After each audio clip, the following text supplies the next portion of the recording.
Hakikaten zavarında. İyi hocam. Bozgamam bu. Al kavul olsun. Ondan 40 kilo kırış.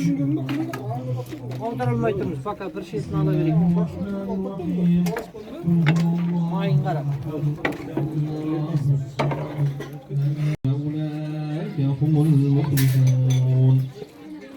Bismillahirrahmanirrahim. Allahu la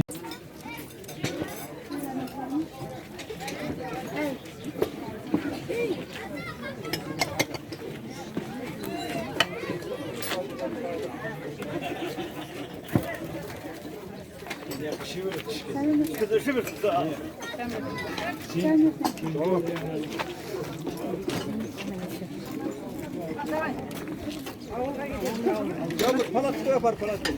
Durmazdan aldılar.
Bana ne işin öğretti bana.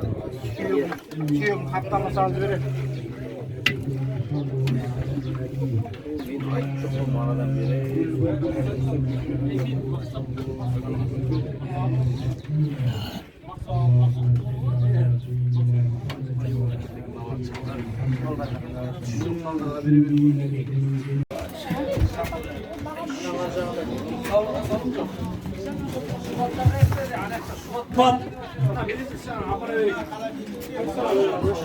Konti. Fazla kaldı da var.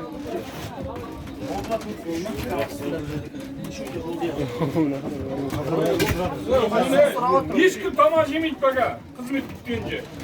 Sen buraya gitsin. Ben ama kullanırsın. Arada ilk taşan tarmaya da gönder.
Kim bu?